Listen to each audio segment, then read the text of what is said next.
एक इतराज ये भी किया जाता है कि इस्लाम ने कहा है कि लड़के को लड़की का डबल मिलेगा, लिज़्ज़करि मिस्लु हज़्ज़िल उन्सयैन। मर्द को जितना मिलता है लड़की को उसका आधा मिलेगा।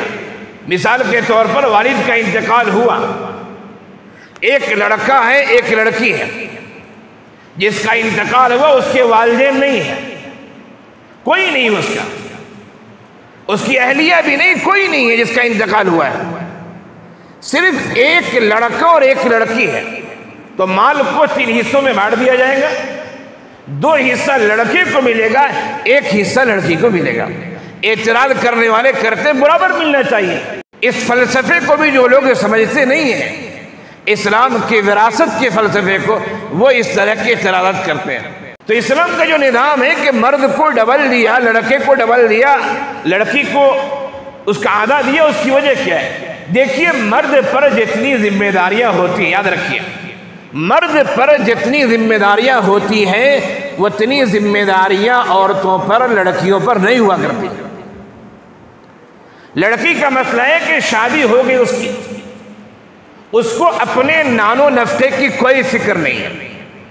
जिसने निकाह किया है उस शौहर की जिम्मेदारी है कि उसको नानो नफ्का दे। मर्द को फिक्र होती है कि हमारे मातहत उसे खिलाना है, इंतजाम कहां से करना है।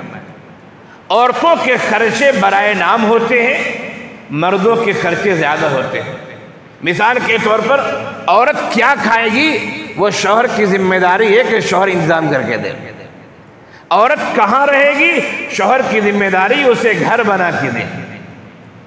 उसी तरह और भी चीजों को ले लीजिए, बहुत सारी चीजें, लेकिन क्या शौहर बीमार पड़ जाता है तो क्या औरत की जिम्मेदारी है कि शौहर का ख्याल करे?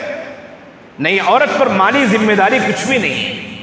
ताउन कर देना ये हुस्न अखलाक है। अगर घर में खाने की नहीं है तो मर्द की जिम्मेदारी इंतजाम करे, औरत की जिम्मेदारी नहीं है कि वो खाने का इंतजाम करे।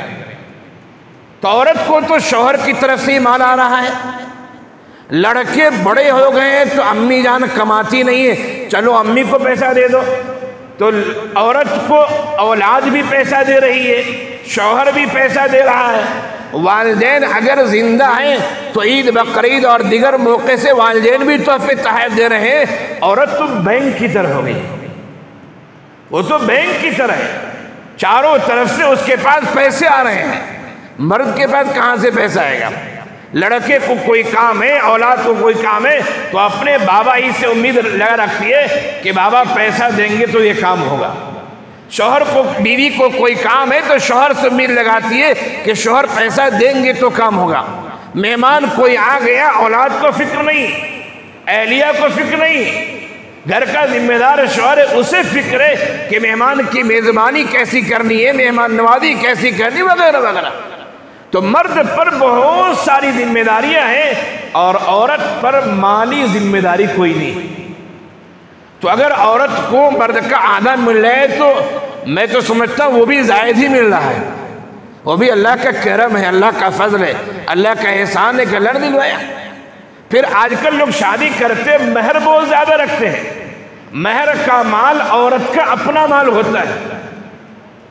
मर्द को कौन महर देता है? मर्द तो महर देगा, जितना महर बांधा है महर देगा वो।